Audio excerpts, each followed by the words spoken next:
Welcome everyone, Retrobuffs and otherwise of all ages give or take, to my Let's Play of Resident Evil Director's Cut.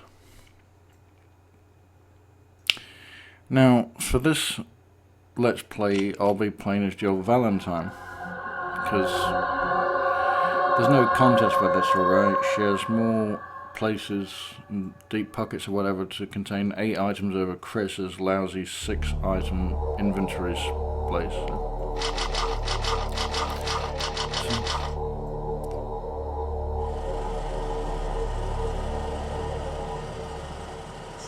Alpha Team is flying around the forest zone situated in northwest Raccoon City, where we're searching for the helicopter of our compatriots Bravo Team, who disappeared during the middle of our mission. No, I haven't found it yet. Bizarre murder cases have recently occurred in Raccoon City. There are outlandish reports of families being attacked by a group of about 10 people. Victims were apparently eaten. Bravo Team went to the hideout of the group and disappeared. Look, Chris!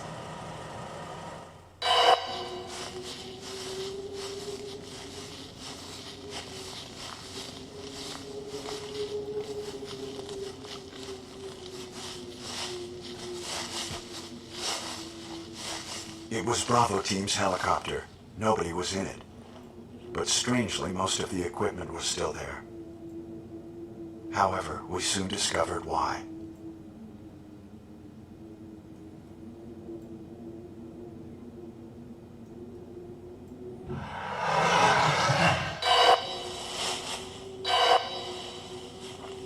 Hey! Come here!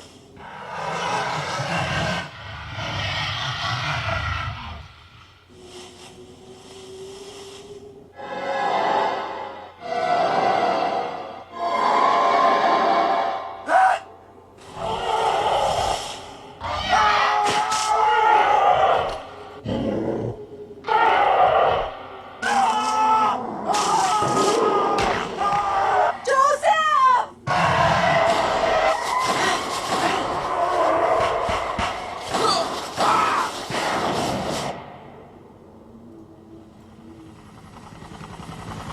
No! Don't go!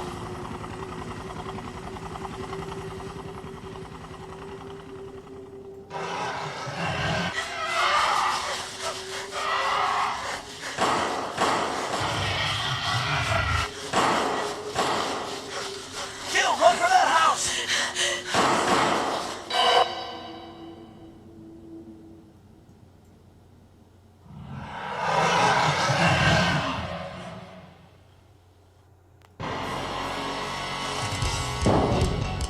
Chris Redfield.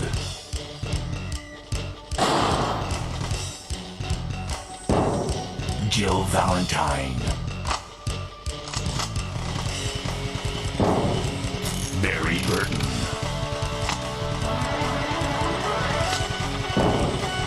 Rebecca Chambers. Albert Wesker.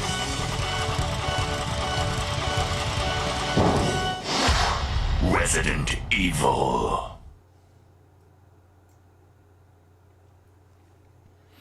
They have escaped into the mansion, where they thought it was safe. Yet,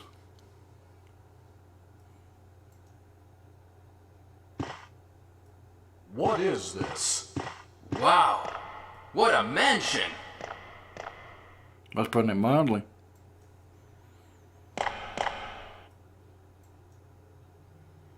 Captain Wesker, where's Chris? Could be any place. Stop it! Don't open that door! But Chris is... What is it? Maybe it's Chris. Now, Jill, can you go? I'm going with you. Chris is our old partner, you know. Okay, let me handle this. Handle what? There's this perfectly secure room. Stay alert!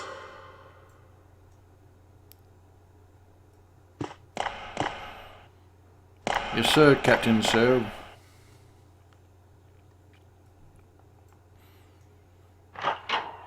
And behind double doors number 1.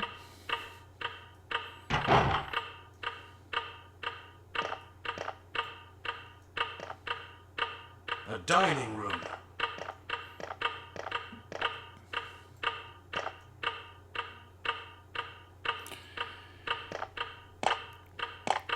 Talk about stating the obvious, Barry. What?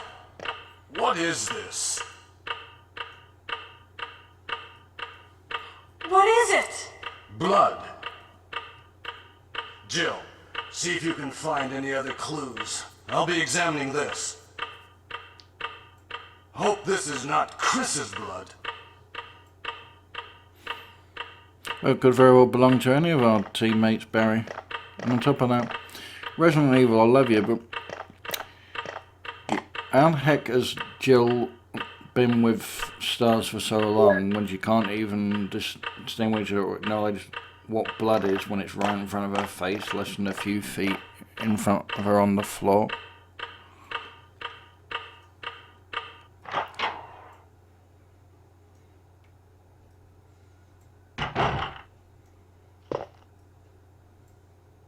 It's quiet.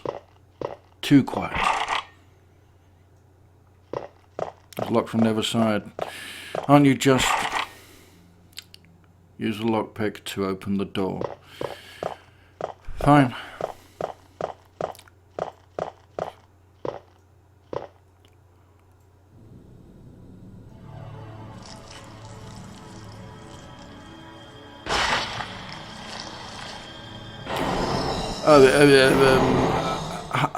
Hello, pal. Seem to have interrupted you during your very questionable meal of the day, the night, the evening, whatever time of day this moment is.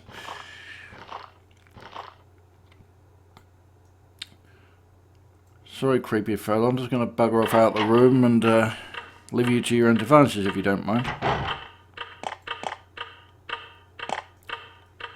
Barry? What is it?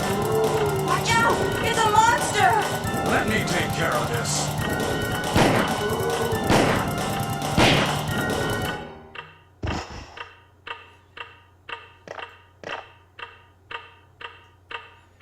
What is it? It's 500 pounds of biological Jonathan washing killed powder. you. What do you think it is, Maybe Barry? by this creature. Anyway, let's report this to Wesker.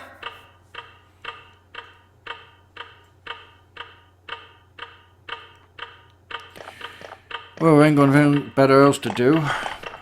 But report to Captain Wesker. So by all means, come on then, let's totter off back to him, or pop off back to see him, see what old Captain Wesker has to say, if anything. Wesker! Help me look for him, Jill. And don't leave this hall for the time being. Oh, lovely, we're really going to be able to search high and low to find Wesker and our missing comrades in the survival horror prerogative if we're not allowed to leave this blooming room.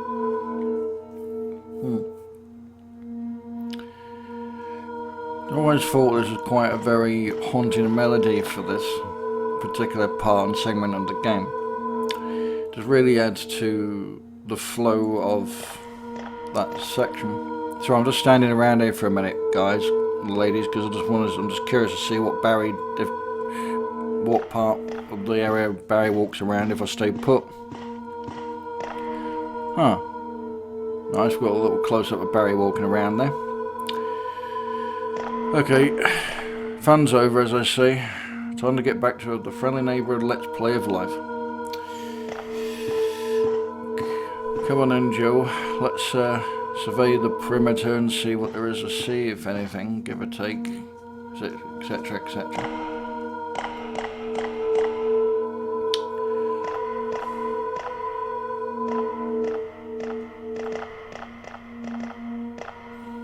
Find anything, Jill? Nothing. What is this all about? I can't figure it out at all. Beats me, too. Now it's Wesker's time to disappear. I don't know what's going on. Well, it can't be helped. Yeah, partridge Let's in a search for him pear separately. tree. What do you I'll think check of the that? dining Barry? room again. Okay, I'll try the door on the opposite side. This mansion is gigantic. We could get into trouble if we get lost. We should start from the first floor, okay? And Jill, here's a lockpick. It might be handy if you, the master of unlocking, take it with you. Thanks. Maybe I'll need it.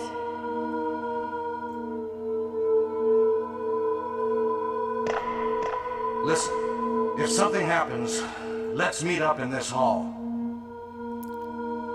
Really? This time I'll be there. Alright, whatever you say, Mr. Barry Burton, sir. Now, for the record now, you're probably thinking, hang on, so if Jill Valentine is the master of unlocking, why is it that it is that Barry has her lockpicks? Well, there's a reason for that. See, in the novelization and book based upon this first game, which is a testament to how successful this survival horror franchise is, both in video game form and book form even now. Barry ends up the main reason Barry is able to give Jill Valentine the lockpicks back is because Jill Valentine gave Barry Burton the lockpicks to practice with in picking locks, which is why Barry's has the lockpicks at hand to give them back to Jill pretty much at the start of the game.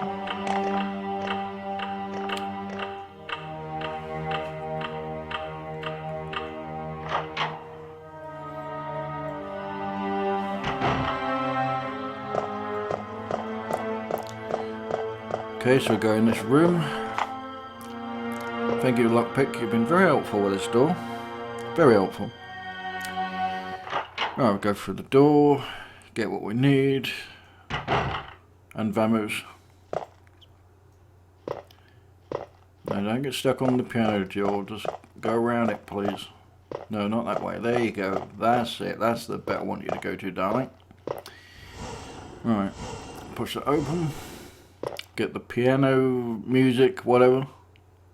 Sorry, music notes. Well, pretty much close to what it was. Alright. And play some music on the piano. Fine grand piano. I'll take your word for it. It's Moonlight Sonata.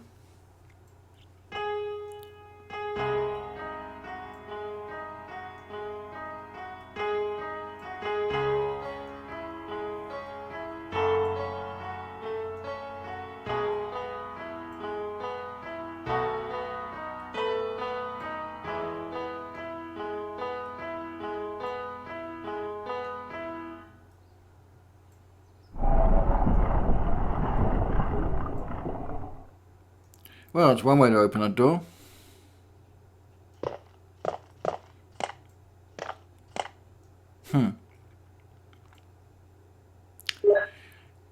Yeah, thank you, I'll take that.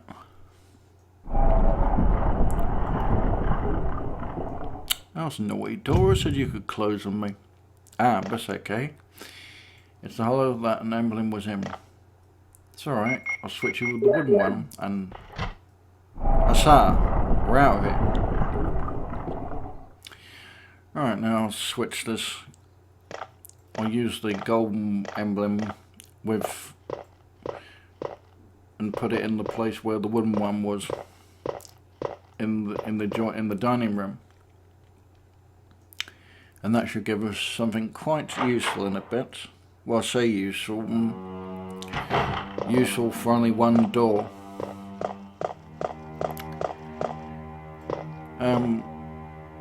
So, you know, in some ways it's kind of like a missed opportunity with this key only being used for one door, but then considering the amount of places, as Kenneth from Brower Team, he's now become a mere shadow of his former self.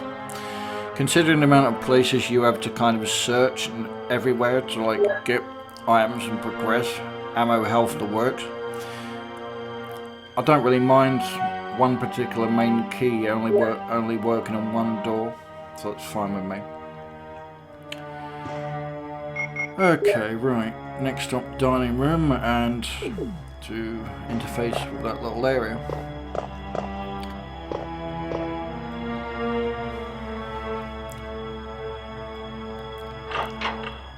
And even for this pixelated video game era, I'm sorry, this music just completely just goes so well with this type of game. It's enthralling, it's mysterious, and it's very unnerving.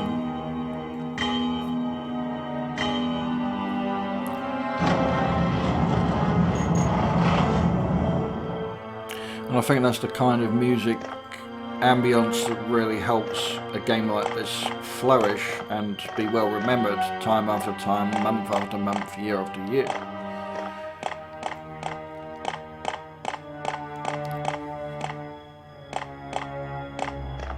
That's it, get the key, thank you, Joe.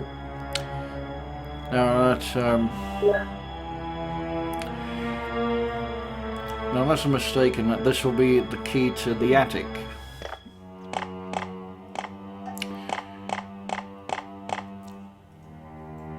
So, yeah, I know where the attic is, certainly, but we won't be going there just yet, so I'll have to leave that key for another part, if you will.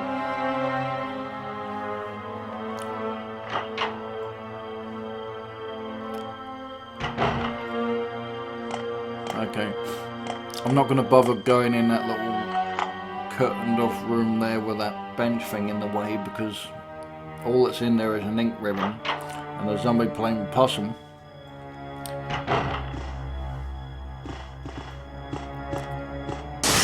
Yeah, I'm running here for good reason. There's two of these overgrown Dobermans. Yeah, catch me if you can, you toe rags.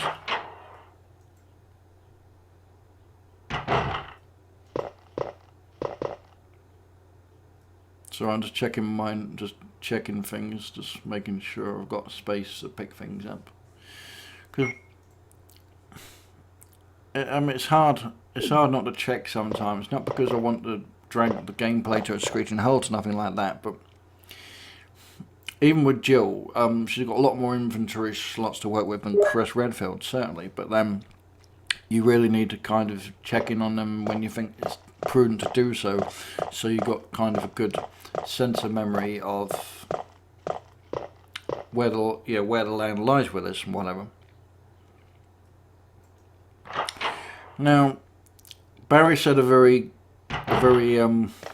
intriguing and point in this game.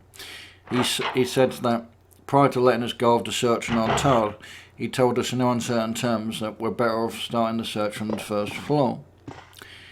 And if you're playing as Jill, please take note of what he says in searching from the first floor, because if you go against what Barry says and search from the second floor first and then go to search the first floor, Barry won't come to help you in this particular sequence, and you'll basically die, and then you'll have to go back to the save point wherever you was to get back to where you were.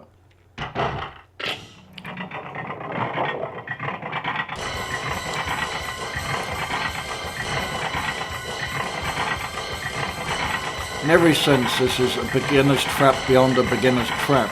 If you follow the civil,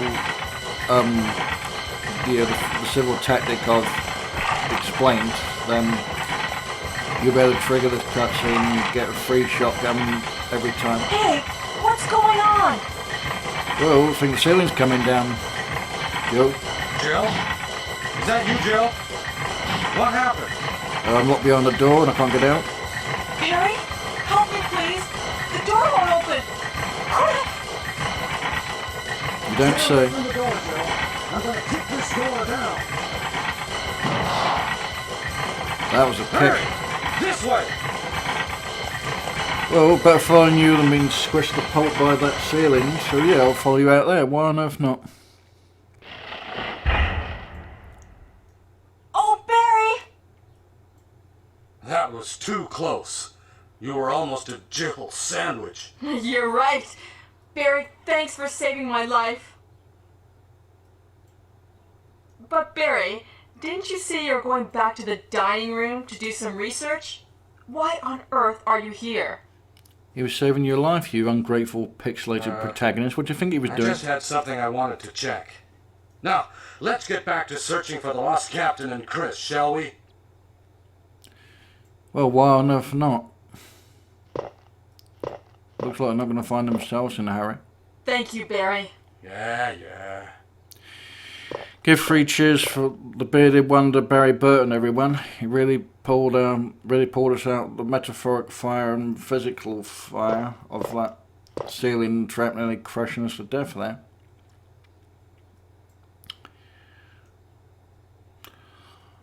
Right, so I guess I better pop off to a save room, methinks, because getting a bit overrun for inventory space, and I won't be able to pick up anything else till I drop something in the item box, etc, etc. Right, there'll be 2 zombies in here, one not far from my current position coming through the door, so I'll be very careful how I get them through that door, because if you don't get through that door quick enough, it will actually munch and nibble on your neck like it's meat by the thousands. Hello, Chief. Don't take this the wrong way, but I just wanted to be ahead of the competition.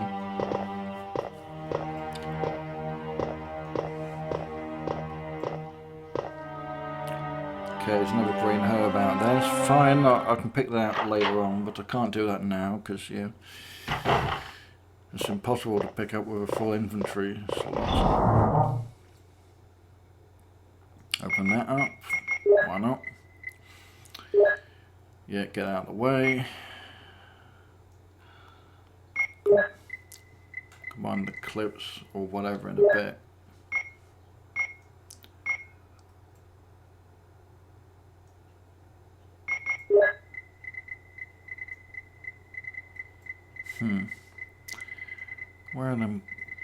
Where are them clips at?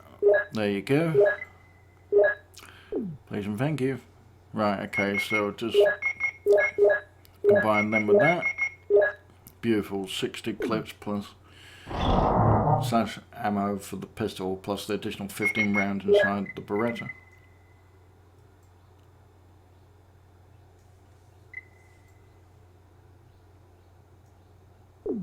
Okay, so of course now we definitely want this chemical, folks, because this is going to come in insidiously handy in a particular part of this game, and I'll explain a bit more in the why and wherefores of what this is used for in the next part, as and when we get to the location where we have to use this. We use the ink ribbon, yes, why not? Why not if not? Because it wouldn't do to get overly cocky and overconfident. Try to think I can get a majority done with no saves, and then just have it royally go against me, and to start right from the beginning of the game again.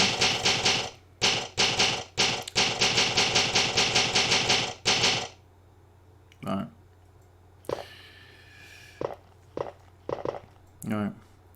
Thanks guys, I'll see you all in the next part of Resident Evil Director's Cut. Thanks.